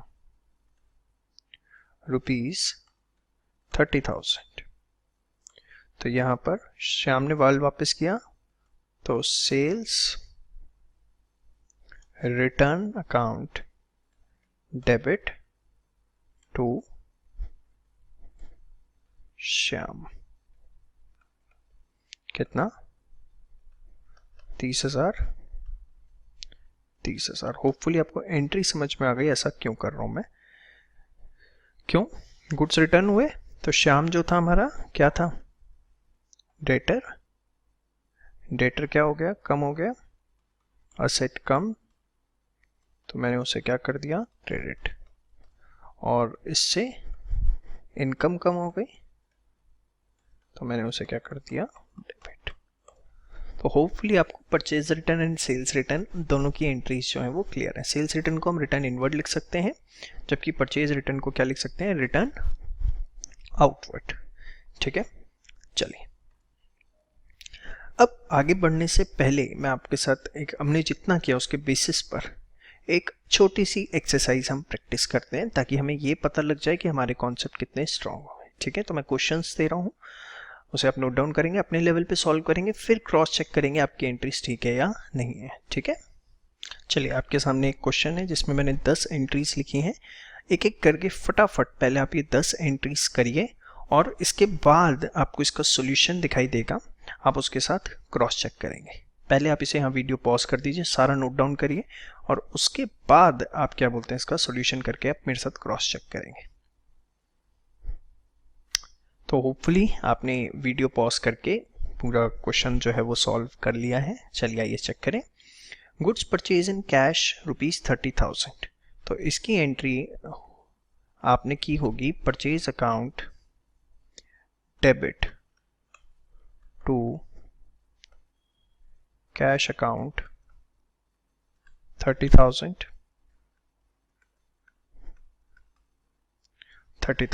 ठीक है, इसके बाद गुड्स परचेज इन क्रेडिट 25,000, तो इसकी एंट्री आपने की होगी परचेज अकाउंट डेबिट टू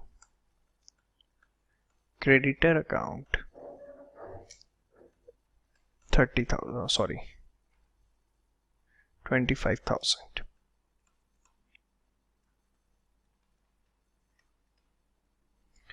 यही की है। तीसरी एंट्री, नरेशन आप अभी मैं नहीं लिख रहा, आपको पता है क्या क्या लिखनी होती है। गुड्स रिटर्न्ड 10,000, तो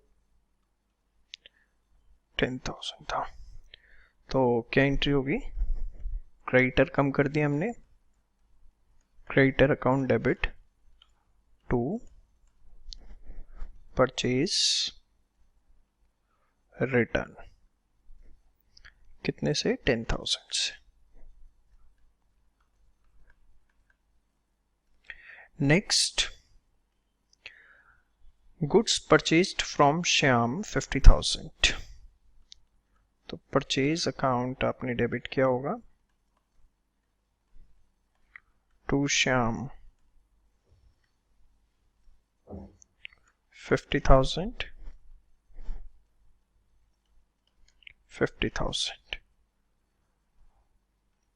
इसके बाद paid to Shyam in full settlement 48,000 हमने पे किए, तो इसकी आपने एंट्री की होगी। देखो एंट्री जिसकी ज़्यादा गलत हो रही है, इसका मतलब उसने सीधे तुक्के मारे, उसने जैसे मैंने टिप सिखाया था सेट कम लायबिलिटी कम, वो सब नई चार्ट बनाया। इसका एक मेजर कारण ये हो सकता है to discount received. This is 48 and this is 2. Next, goods sold to Krishna 20,000. तो Krishna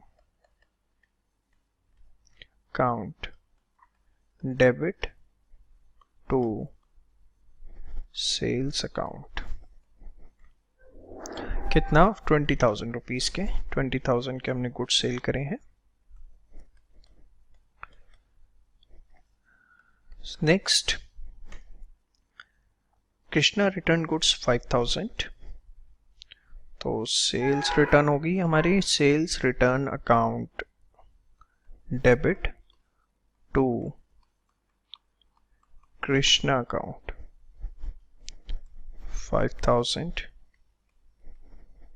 5,000. ठीक है. इसके बाद कृष्णा पेड ₹15,000. कृष्णा ने 15,000 रुपये पे कर दिए. तो कैश हमारे पास आया, cash account debit to Krishna 15,000. thereafter rent paid 30,000. तो इसकी आपने एंट्री करनी होगी rent account debit to cash 30,000. यही एंट्री आपने करी है इसकी. Very good. और interest paid is also an expense. तो इसकी एंट्री आपने करी होगी interest account debit to cash 45,000. तो अगर बेटा आपने यहां तक सारी एंट्रीज ठीक करी हैं, 10 में से 10 अगर आपकी ठीक है तो it's excellent. It's 9, then it's very good. And if it's 8, it's good. And if it's 7, it's fair. And if it's 6 or below, you need to revise all concepts again. अब देख लिए आपको कहाँ पर आप हैं. और इसमें आपके 10 to 7 के बीच में है. तो go ahead and watch the next part of this video. Otherwise पहले रिवाइज करिए, उसके बाद ही आप पार्ट 4 पर आगे आइएगा. ठीक है. Okay, thank you so much. यहाँ तक सब कुछ दिमाग में जाना चाहिए. मजा आने वाला आगे पार्ट 4 में आपको. अब कुछ अलग तरह की जर्नल एंट्रीज देखते हैं. क्या? सबसे पहले अमाउंट इंट्रोड्यूस्ड बाय ओनर. जो बिजनेस ओनर होता है वो जब बिजनेस के अंदर अमाउंट लेके आता है तो उस चीज को हम बोलते हैं कैपिटल. क्या बोलते हैं? कैपिटल. कैपिटल बिजनेस की एक तरह से इंटरनल लायबिलिटी होती है. क्या होती है? Internal liability. तो amount introduced by owner which is technically known as what? Capital, which is a internal liability. Liability का नेचर क्या होता है? क्रेडिट. Very good. ओनर कभी भी बिजनेस में कोई भी पैसा लाएगा तो उसको हम क्या नाम देने वाले हैं? कैपिटल. उससे बिजनेस की लायबिलिटी बढ़ जाती है, इसलिए हम उसे क्या करते हैं? क्रेडिट करते हैं. तो उसकी एंट्री क्या होगी? अब ध्यान से देखिए. अगर लिखा हुआ है Ram commenced business with cash ₹50,000. Ram ने बिजनेस स्टार्ट किया, कैश लाया 50,000 रुपये. तो बेटा बिजनेस में कैश बढ़ गया. कैश बढ़ गया मतलब वेरी गुड, असेट बढ़ गया. तो क्या करेंगे? हम उसे डेबिट करेंगे. राम ने कमेंस किया बिजनेस. तो राम कौन है? ओनर. ओनर जो पैसा लाता है उसको हम क्या नाम देते हैं बेटा? कैपिटल. बढ़ गई. कैपिटल बढ़ती है तो हम उसे क्या करते हैं, क्रेडिट। तो एंट्री क्या बनेगी बताओ, cash account debit to Ram. नहीं, गलती से भी गलती मत करना,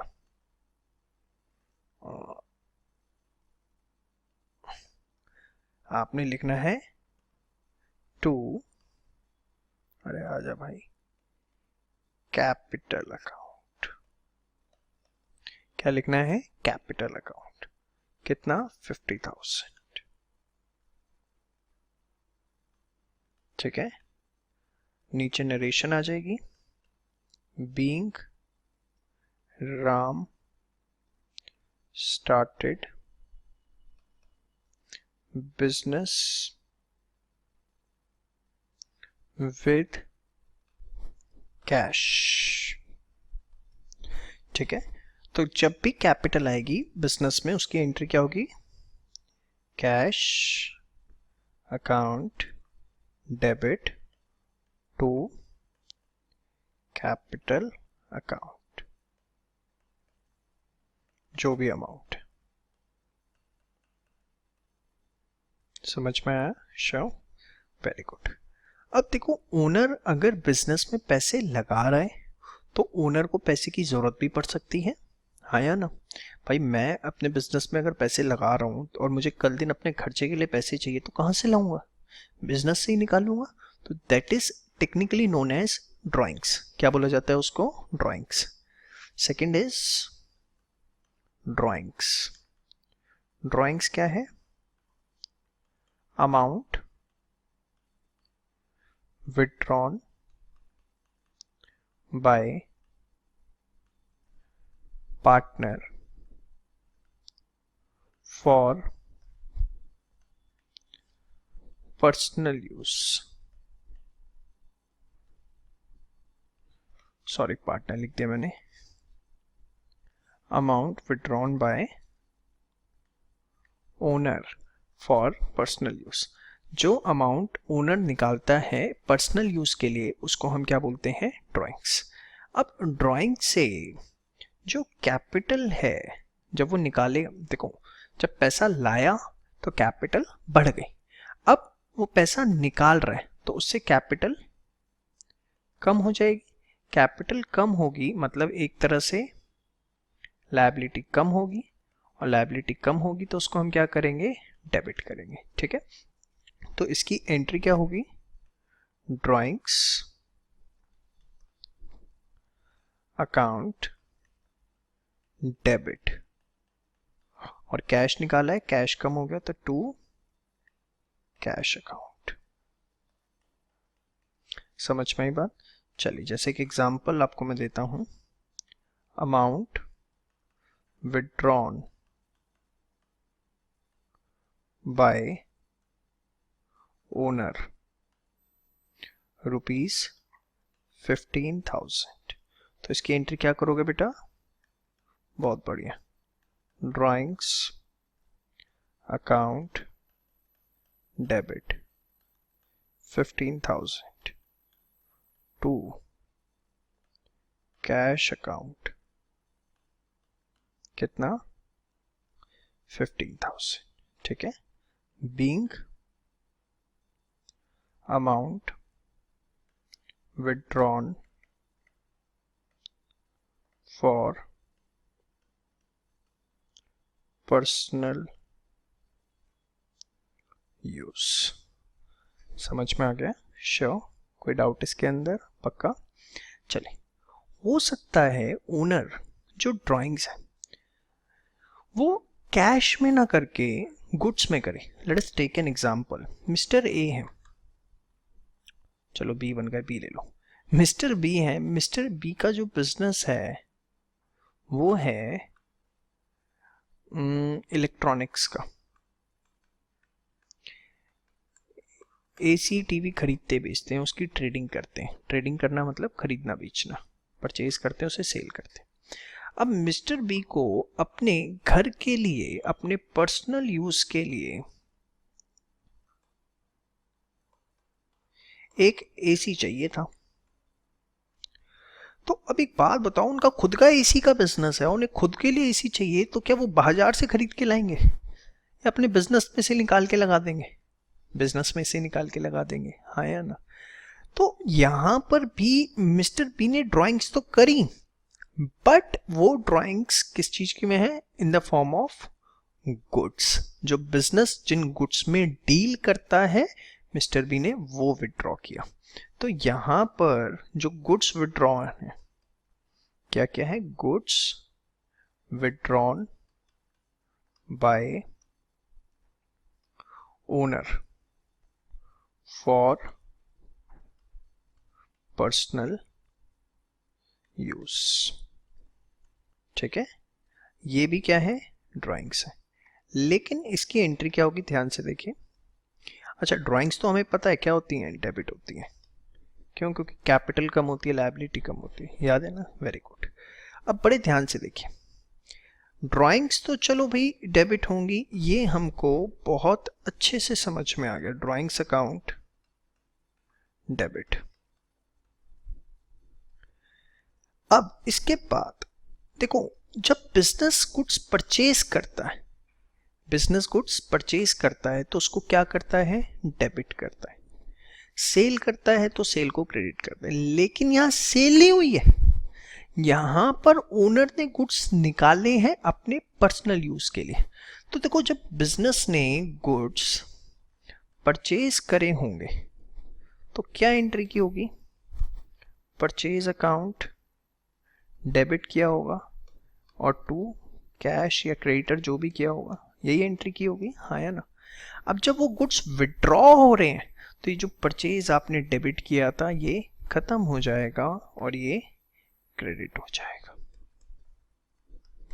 समझ में आया? शो जो बिजनेस एक्सपेंस आपने दिखाया था उतने से वो बिजनेस एक्सपेंस आपका कम हो गया। क्लियर है? आप याद रखना एक बात जो मैं आपको बता रहा हूं, जब भी गुड्स यूज होंगे for purpose other than sale, मतलब आप जो गुड्स खरीद के लाते हो उसको सेल के अलावा कुछ और है, जैसे गुड्स विड्रॉन बाय ओनर, ठीक है, या हमने कुछ गुड्स सैंपल के तौर पे बांट दिए, या कुछ डोनेशन में दे दिए, चैरिटी में दे दिए।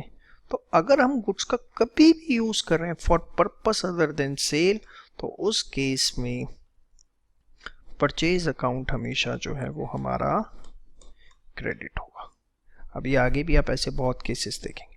अगर गुड्स का यूज हो रहा है for the purpose other than sale तो हमेशा परचेज अकाउंट क्रेडिट होगा, क्योंकि उससे वो बिजनेस एक्सपेंस उतना प्रोपोर्शनेटली कम हो रहा है। समझ में आ गया यहां तक? शो। तो अगर लिखा हुआ है, ध्यान से देखिए, goods withdrawn for personal use ₹30,000। Goods withdraw करे पर्सनल यूज के लिए, गुड्स कैश नहीं है, गुड्स है, तो क्या एंट्री होगी बेटा? Drawings account debit 30,000 to purchase account 30,000 being goods withdrawn for personal use. तो ले दे के अभी तक आपने क्या सीखा? सारी बातें। अगर ड्राइंग्स हुई हैं कैश में होंगी या गुड्स की होंगी? कैश में होंगी तो एंट्री क्या होगी? Drawings account debit to cash account. और वही अगर हमारी गुड्स में होंगी तो क्या एंट्री होगी? Drawings account debit to purchase account.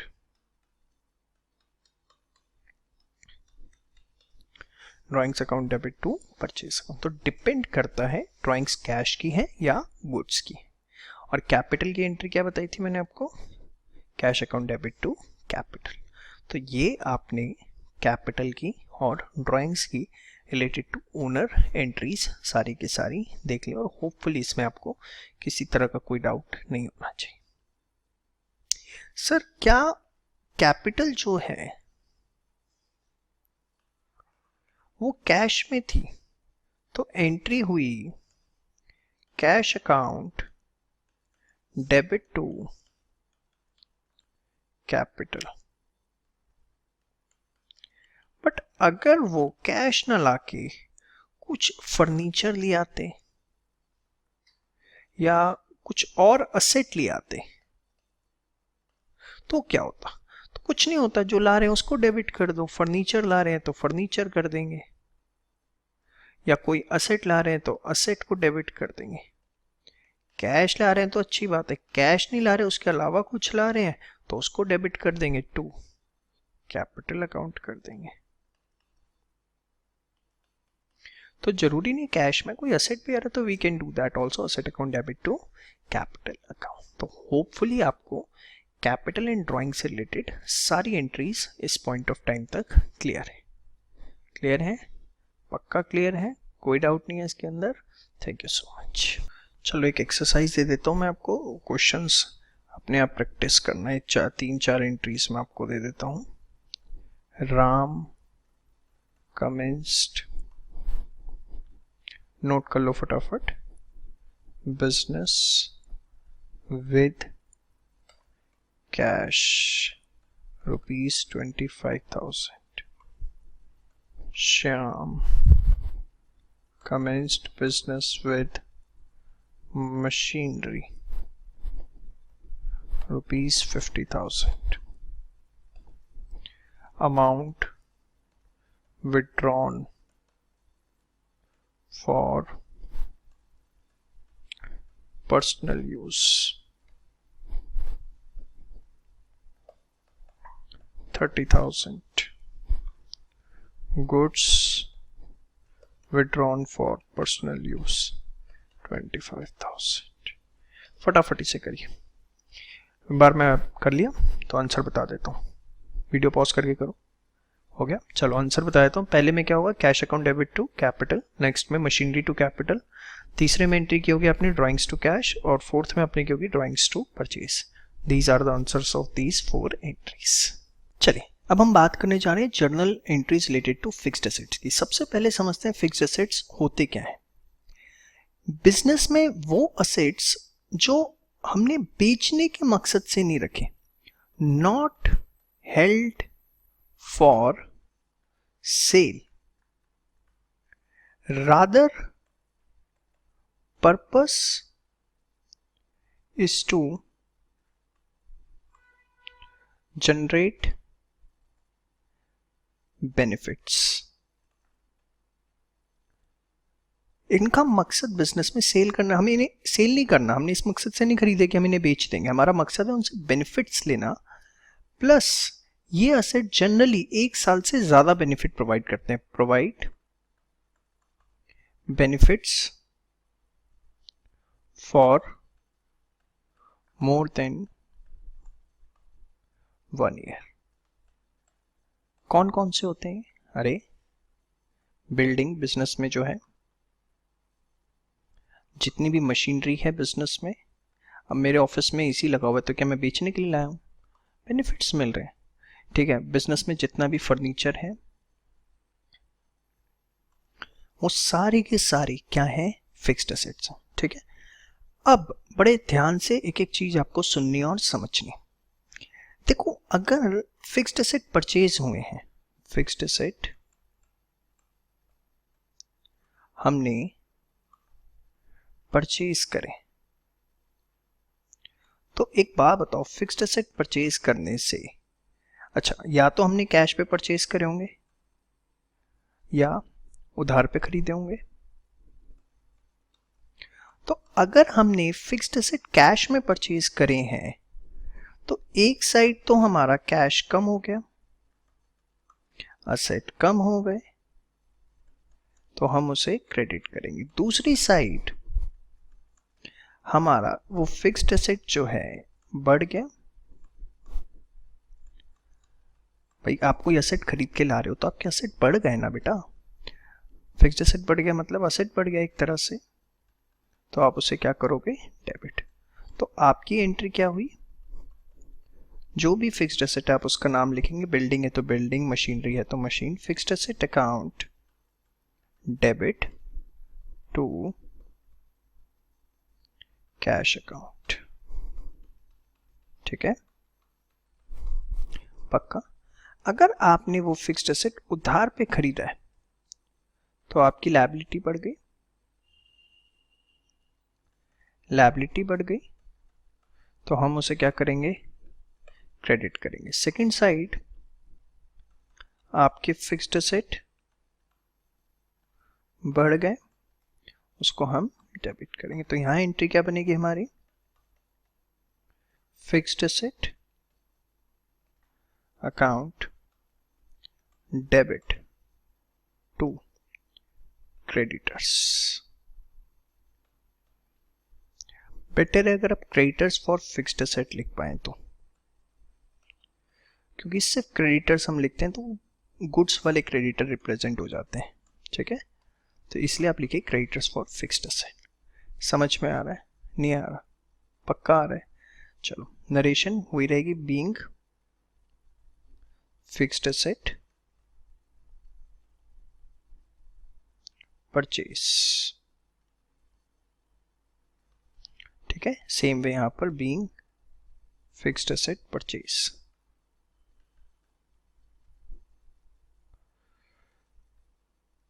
अब अगर हम समझ में आए यहां तक, एक एग्जांपल देखें। मैंने आपको दिया suppose building purchased in cash ₹10 lakh. दूसरा मैंने आपसे पूछा फर्नीचर परचेज्ड ऑन क्रेडिट ₹30,000। उधार पर हमने 30,000 का फर्नीचर खरीदा।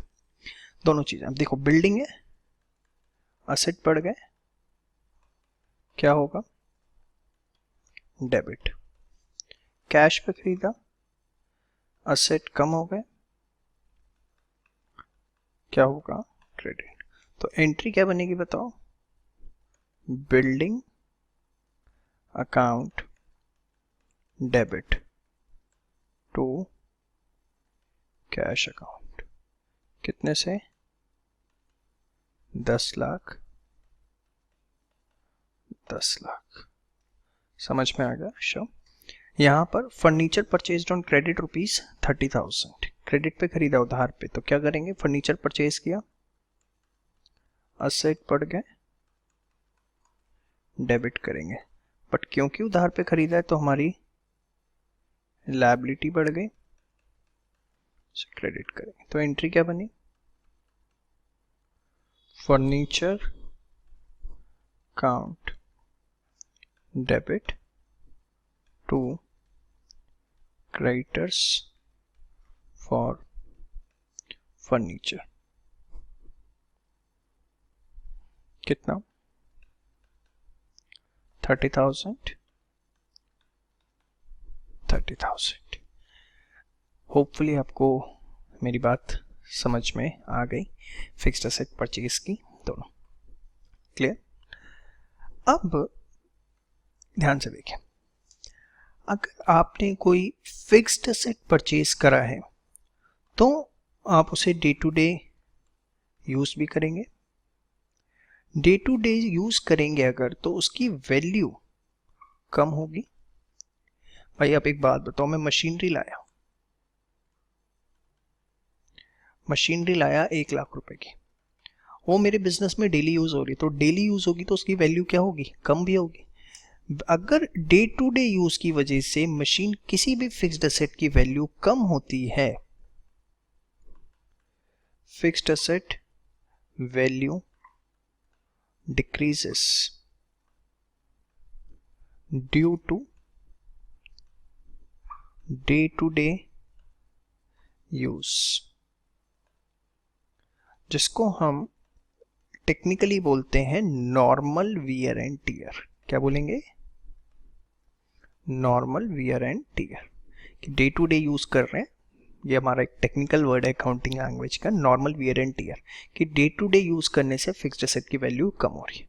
उस चीज को हम अकाउंटिंग की उसमें बोलते हैं डेप्रिसिएशन। क्या बोलते हैं? डेप्रिसिएशन। सपोज मैं मशीन खरीद के लाया 1,00,000 रुपए की, आफ्टर 1 ईयर, 1 साल बाद जो मशीनरी है उसकी वैल्यू है 95,000। 1 साल बाद उसकी वैल्यू 95,000 रह गई। तो जितनी वैल्यू कम हुई है, जितनी वैल्यू उसकी कम हुई है, उसको हम टेक्निकली क्या बोलते हैं? डेप्रिसिएशन। That is 5,000। तो डेप्रिसिएशन क्या होता है? When fixed asset value decreases due to day use और नॉर्मल वियर एंड टियर। ठीक है, वो हमारा क्या है? डेप्रिसिएशन। बहुत वैसे तो मीनिंग बहुत वाइड है, डेप्रिसिएशन चैप्टर के अंदर डिस्कस करेंगे, लेकिन अभी बेसिक डेप्रिसिएशन क्या होता है? जो भी फिक्स्ड एसेट की value day to day use होने की वजह से कम हो रही है उसको हम डेप्रिसिएशन बोलेंगे। ठीक है, डेप्रिसिएशन जो होता है वो एक एक्सपेंस होता है, इसलिए उसे डेबिट किया जाता है। सेकंड, इससे फिक्स्ड एसेट की वैल्यू कम हो रही है, मतलब एसेट की वैल्यू कम हो रही है, तो इसे हम क्या करेंगे? क्रेडिट करेंगे। तो एंट्री क्या बनी बताओ? Depreciation account debit to fixed asset account. Depreciation account debit to fixed asset account. समझ में आया डेप्रिसिएशन डेबिट क्यों हुआ? क्योंकि एक्सपेंस और फिक्स्ड एसेट की वैल्यू कम हो रही है, इसलिए हमने उसे क्रेडिट किया। कोई डाउट इसके अंदर? शो चलिए, सपोज आपके पास लिखा हुआ है ऐसे, डेप्रिसिएशन ऑन बिल्डिंग रुपीज 30,000। तो क्या एंट्री करेंगे बताइए इसकी? Depreciation account debit to building account. कितने से? 30,000 being value of building is depreciated। Building की वैल्यू हमने क्या करी है? डेप्रिशिएट करी है। समझ में आ गया आपको? पक्का? चले, तो हमने असेट परचेज करने की भी देख ली, उसकी वैल्यू अगर कम होती है डेप्रिसिएशन तो उसकी एंट्री भी देख ली। अब लास्ट, अगर हमने अपना फिक्स्ड एसेट बेच दिया, फिक्स्ड एसेट हमने सेल किया, कैश आएगा, कैश आएगा तो एसेट बढ़ गए, क्या होगा? वो डेबिट। ठीक है, आपका वो वाला फिक्स्ड एसेट जो है कम हो जाएगा, फिक्स्ड एसेट कम, जो आपने बेचा है सेट कम, क्या करोगे? क्रेडिट। अब या तो उसको बेचने पे आपको प्रॉफिट होगा या लॉस होगा। प्रॉफिट होगा तो इनकम है, क्रेडिट करोगे, लॉस हुआ तो क्या करोगे? डेबिट करोगे। अब कैसे देखते हैं ध्यान से। सपोज आपको बोला building sold at rupees 15 lakh. ठीक है, कॉस्ट प्राइस ₹12 लाख। 12 लाख की बिल्डिंग थी, हमने 15 लाख में बेच दी। ठीक है, देखिए कैश आपके पास आया, कैश अकाउंट डेबिट 15 लाख। वैसे मैं आपको एक बात बताऊं, 20,000 रुपये से ऊपर की जितनी एंट्री होती है वो सारी बैंक से होती है। तो इनकम टैक्स वाले हमारे घर पे आ जाते हैं, और इनफैक्ट अब तो 10,000 से ऊपर की सारी एंट्रीज जो है वो हमें बैंक से करनी चाहिए, लेटेस्ट प्रोविजंस है। तो बैंक आया हमारे पास 15 लाख रुपए। ठीक है, बिल्डिंग हमारी खत्म हो गई, असेट हमारा कम हो गया। कितनी की थी बिल्डिंग? 12 लाख की। ठीक है, और हमें प्रॉफिट हुआ to profit on sale of building. कितने का? 3 लाख रुपए का। समझ में आ गई बात? श्योर। तो अगर हम फिक्स्ड एसेट बेचते हैं, बहुत सिंपल है, जितना पैसा आया डेबिट, इसमें आएगा जितना आपको अमाउंट रिसीव। ठीक है, टू फिक्स्ड एसेट, जो भी आपने एसेट बेचा है यहां पे उसकी कॉस्ट आएगी, ये कई बार उसको वो बुक वैल्यू भी बोल देता है। ठीक है, to profit on sale of fixed asset, to profit on sale of fixed asset. Loss होता तो लॉस डेबिट हो जाता, प्रॉफिट ना हो के लॉस डेबिट हो जाएगा। ये क्या है? Difference between sales price and cost. वैसे प्रॉफिट लॉस देता नहीं है जनरली क्वेश्चन में आपके, तो होपफुली आपको ये सारा क्लियर है। Purchase, depreciation and sale. एक सिंपल सी एक्सरसाइज दे रहा हूं, करके दिखाओ उसे fast. Machinery purchased for ₹10 lakh, depreciation on machinery at the rate of 20%. Furniture valued ₹50,000, sold at 80,000. और last, land valued ₹1 lakh, sold at 95,000। 4 आपको एक करके दिखाने। वीडियो पॉज कर लो, उसके बाद आप पहले करिए, उसके बाद सॉल्यूशन चेक करिए। कर लिए? चलो चेक करें। सबसे पहले मशीनरी परचेज 10 लाख, क्या एंट्री करी आपने इसकी? Machinery account debit to. अब देखो, बाय डिफॉल्ट याद रखना कि अगर 20,000 से ऊपर है तो हमें बैंक ही लिखना। अभी तक मैंने आपको नहीं बताया था क्योंकि आप सीख रहे थे, अब धीरे धीरे नई नई बातें सिखाता जाऊंगा। Machinery account debit to bank. हाँ, अगर लिखा ही उसने कैश है तो बात अलग है, अदरवाइज कुछ नहीं लिखा, आप उसे टू बैंक लिखेंगे। नेक्स्ट, डेप्रिसिएशन मशीनरी पे, depreciation account debit to machinery. कितना? 20% है तो 2 लाख रुपए लगाया आपने। यही क्या होगा? डेप्रिसिएशन की डेप्रिसिएशन टू फिक्स्ड एसेट। तीसरा, फर्नीचर 50,000 का आपने 80,000 में बेच दिया, तो bank account debit 80,000 to furniture. कितने की कॉस्ट थी? 50,000। Very good.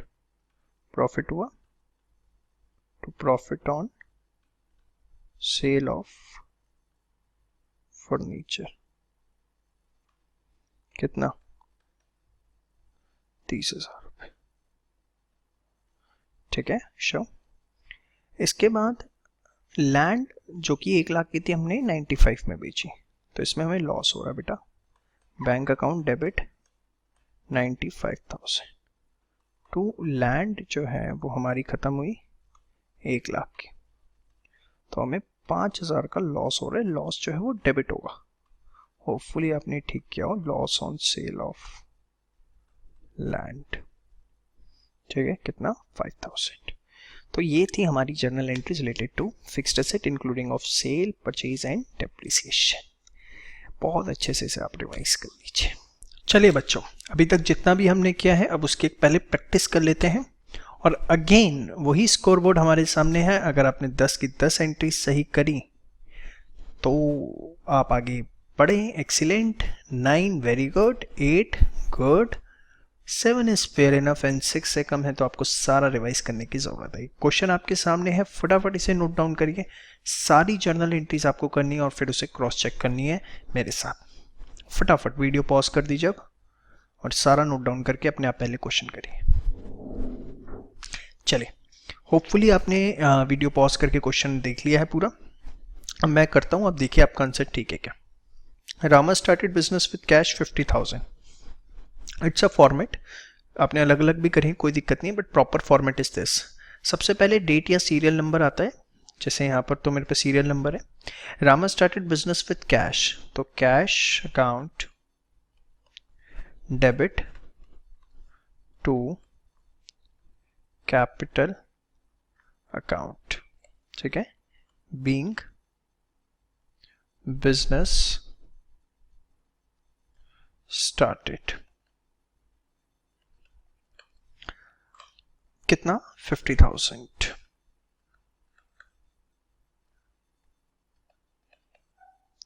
आप हर एंट्री के बाद चाहें तो अगर आप पे टाइम है तो ऐसे लाइन डाल सकते हैं, वैसे ज़रूरी नहीं होता, अभी आप मत डालो, मेरे पे तो खैर प्लेन पेपर है इसलिए डाल रहा हूँ। Goods sold for 30,000 in cash, तो कैश अकाउंट डेबिट, देखो कैश लिखा हुआ है इसलिए मैं भी कैश कर रहा हूँ। सेल्स अकाउंट डेबिट का डेबिट 30,000 30। ये जो बीच में आपको एक कॉलम दिख रहा है एलएफ लेजर फोलियो का, ये भी आपके यूजलेस है।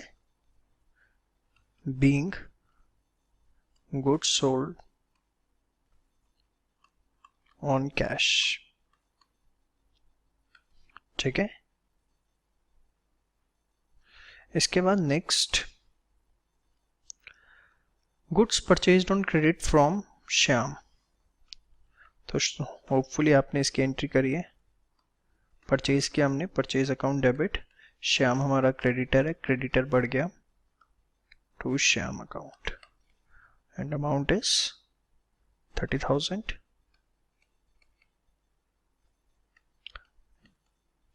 Being goods purchased on credit. Next, paid rent, तो रेंट इज एक्सपेंस, एक्सपेंस क्या होता है डेबिट, और कैश हमारा कम हो जाएगा तो to cash account 30,000।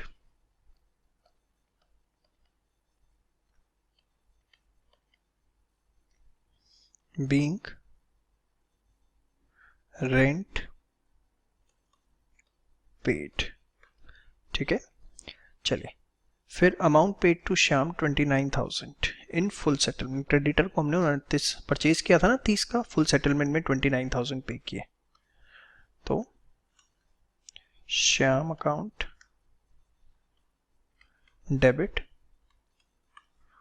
To cash to discount received. How much was the amount? 30. How much we paid? 29,000 and 1,000 is the amount of discount. Being amount paid to Shyam.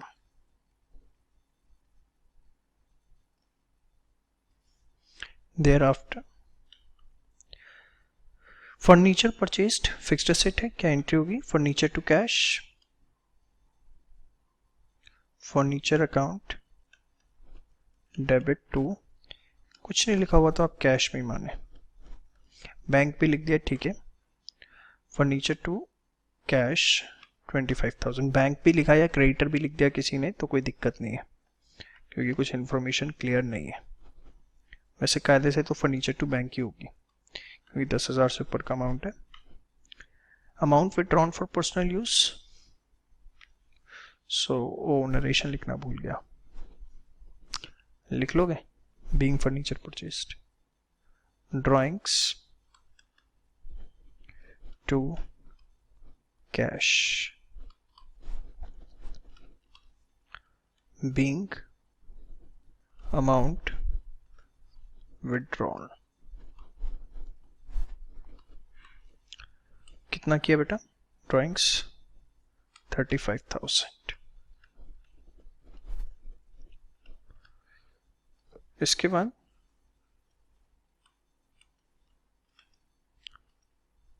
Good sold to Shiv on credit 20,000 on credit, okay. Shiv तो debtor बन गया, debtor asset debit, sales हुई है, income आनेंगे to sales account,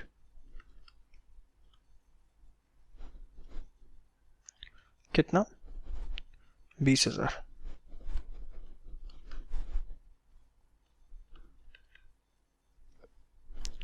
thereafter 9th amount collected from Shiv, Shiv से पैसा आया, debtor कम हो गए, कैश आ गया, कैश आ गया, एसेट बढ़ गए, cash account debit to Shiv. ये मैं नरेशन इस बार नहीं लिख रहा, थोड़ा स्पेस कम है मेरे पास, प्लीज आप नरेशन लिख लीजिएगा। Being amount collected from Shiv, अच्छा वो ऊपर भी नहीं लिखी, नहीं तो और स्पेस कम पड़ जाता। नेक्स्ट कमीशन पेड, कमीशन पे करिए, क्या है पे करना? Commission expense, very good. तो कमीशन इज एन एक्सपेंस, तो हम उसे डेबिट करेंगे टू कैश, कैश हमारा कम हो गया, एसेट हमारे कम हो गए, कितना? 5,000। चलो स्पेस है इसमें लिख देता हूँ, बीइंग कमीशन पेड। तो यहां तक अगर आपने 10, 9, 8, 7 तक स्कोर करे हैं तो आगे बढ़ना, अदरवाइज 6 से कम है तो पहले सारा रिवाइज करके आओ, तब आप आगे के पार्ट देखोगे, अदरवाइज आप नहीं देखोगे।